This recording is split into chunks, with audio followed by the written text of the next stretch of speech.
So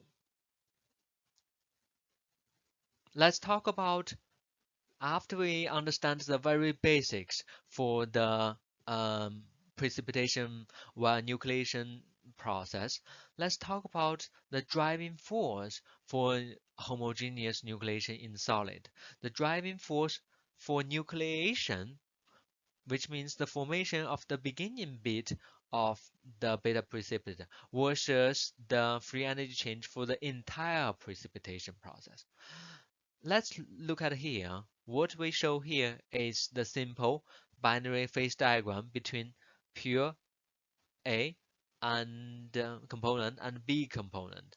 And here it looks like a eutectic phase transformation with liquid phase here and alpha phase on the left side, meaning almost pure A with a little bit of B dissolving.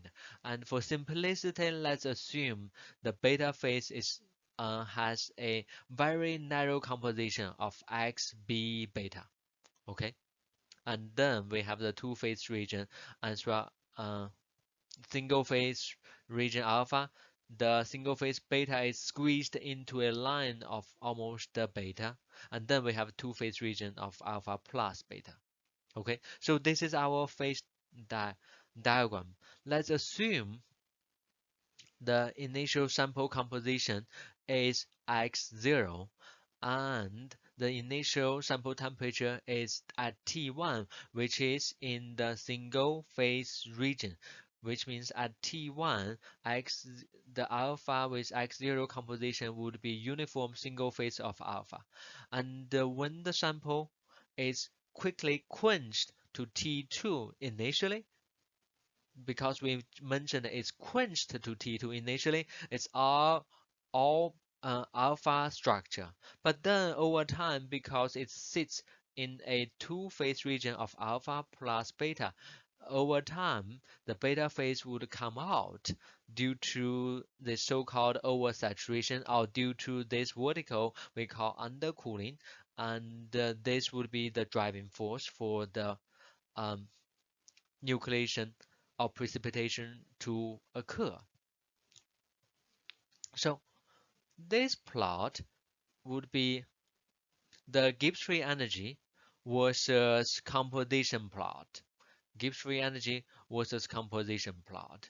And hopefully you are familiar with this from your thermodynamics class. Here there are two red curves. The one curve we call the G alpha means the change of Gibbs free energy for the alpha phase, and it typically follows a concave up curve, something like this. The other sharper curve we call G beta, which means how does the Gibbs free energy change for the beta phase? And it's very sharp because as we mentioned, the beta phase here has a very narrow range of composition, which means a little bit deviation away from XB beta, the free energy would rise up dramatically. Okay, so these two red curves represent the free energy for the alpha phase and the beta phase at T2 temperature. Okay, at T2 temperature.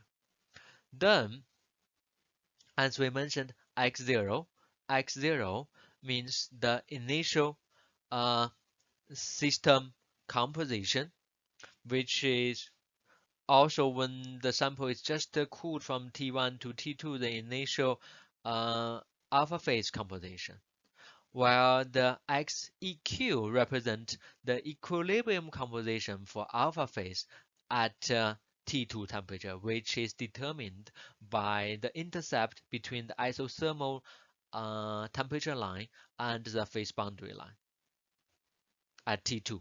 That gives us the XEQ, the equilibrium composition for alpha phase.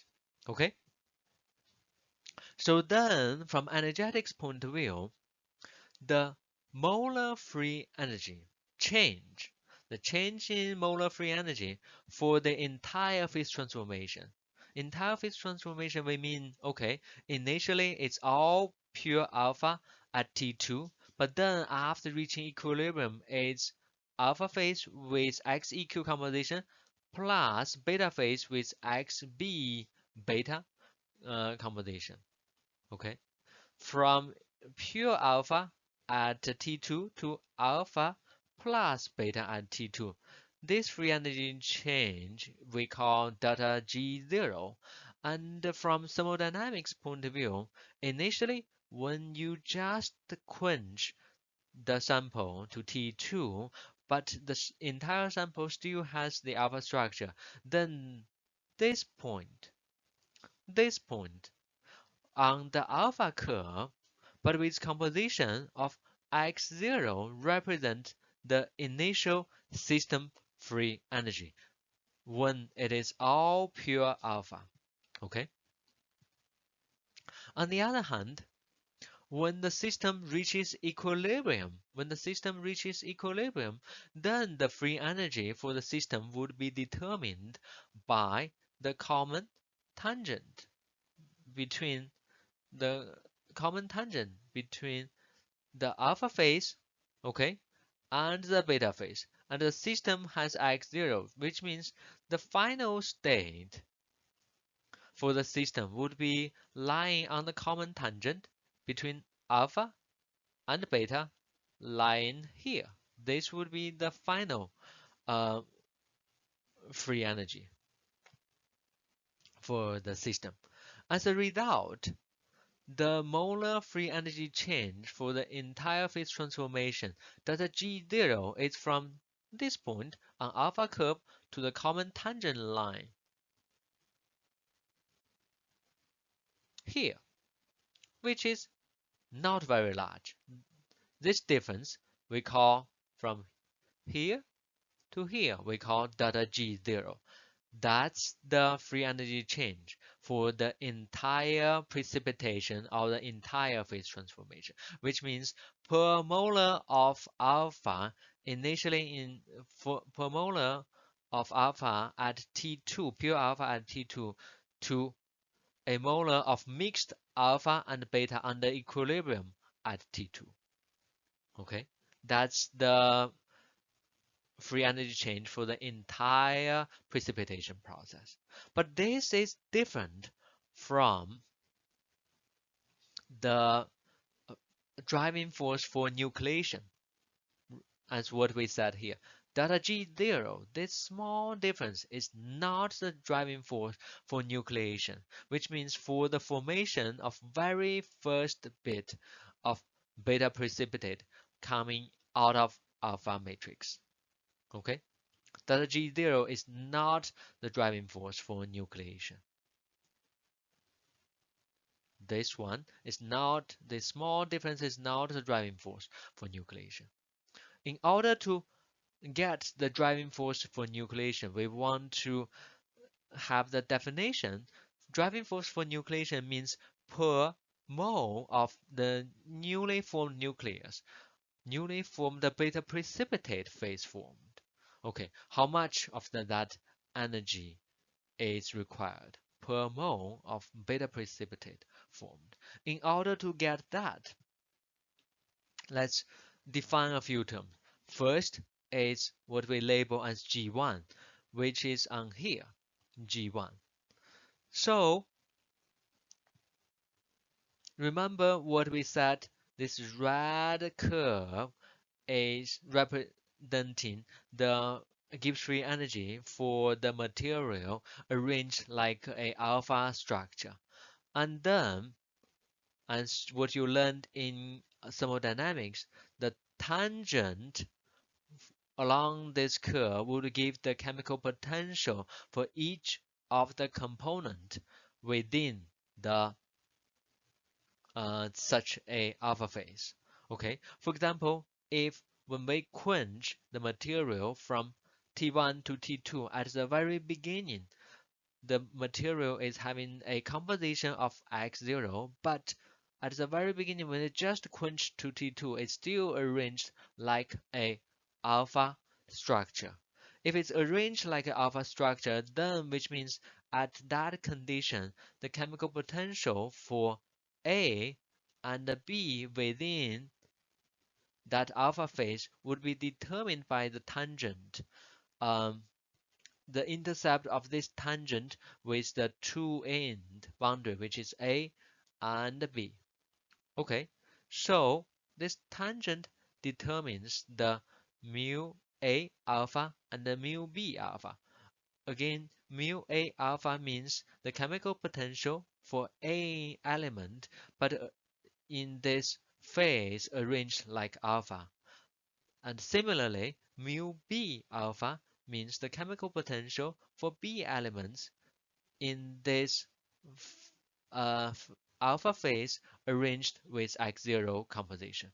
Okay, so G1 would be the volume free energy, but with composition, with local composition of X, B, beta, but the material's structure is still arranged like an alpha. Material structure is still arranged like alpha, or the material lattice parameter is still like alpha if the beta and alpha have the same crystal structure.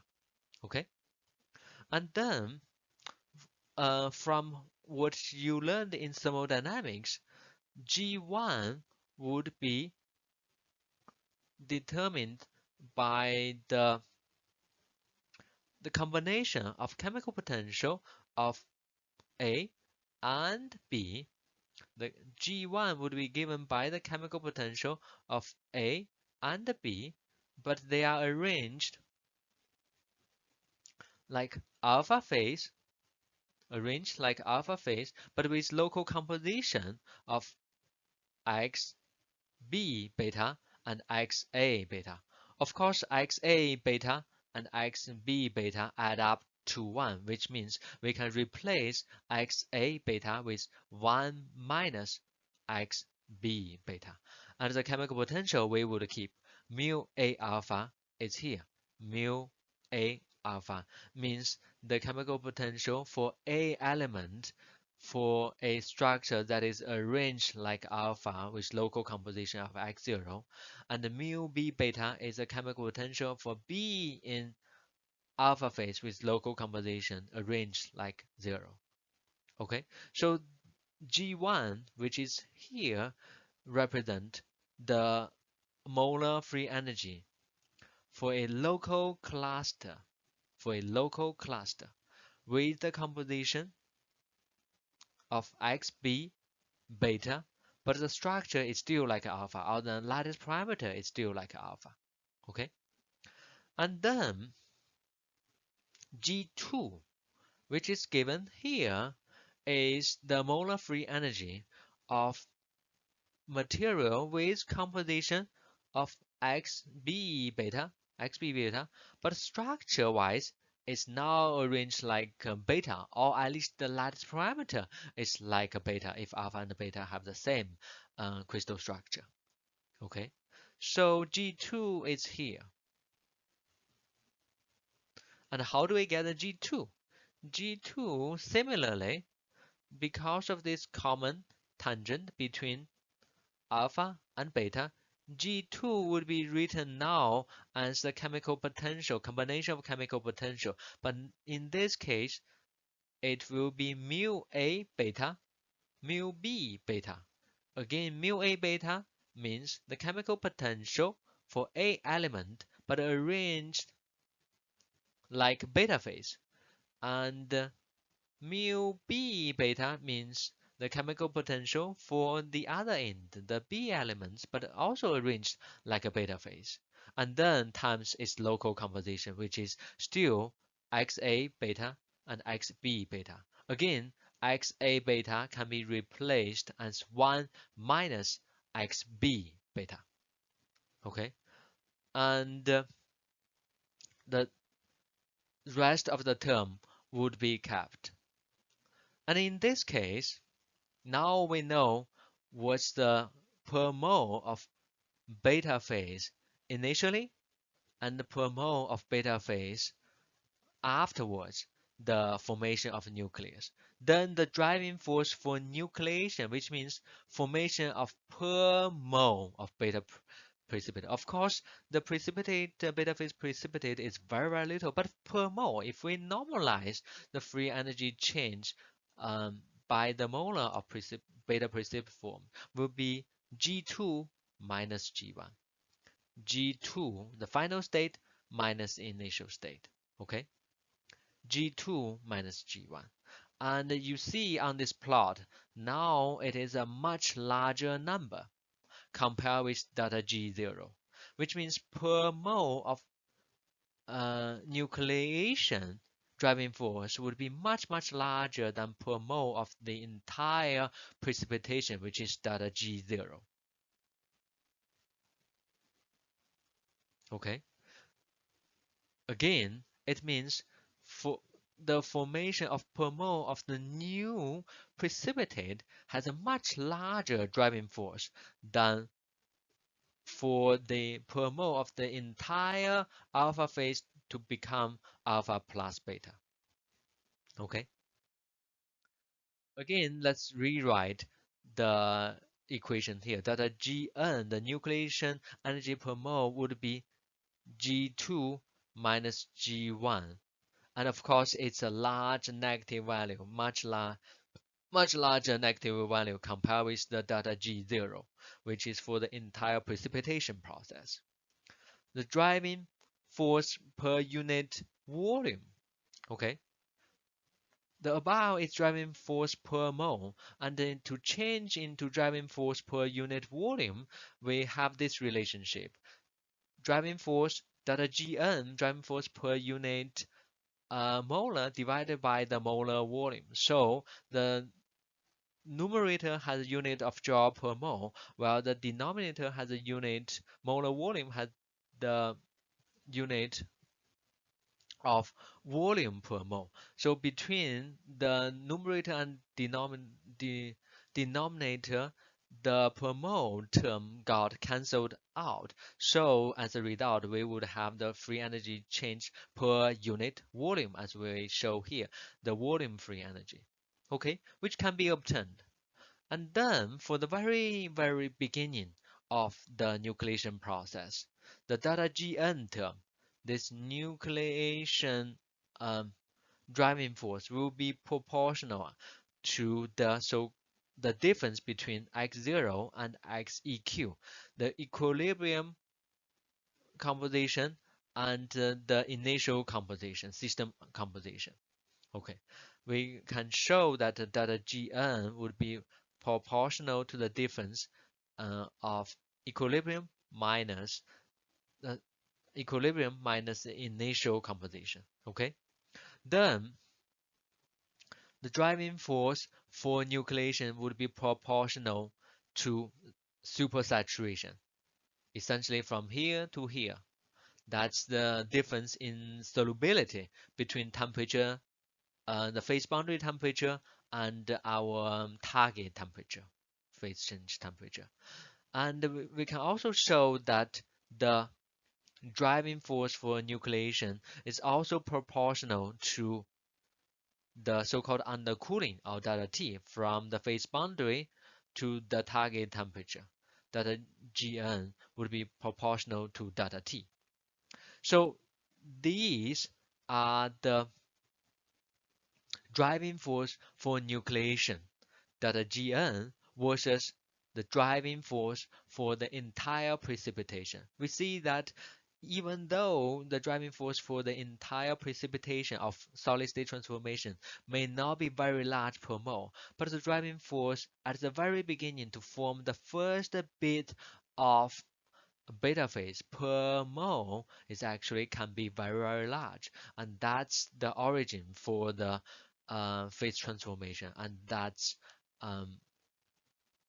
what drives the first precipitate to form despite the large interfacial energy. Okay?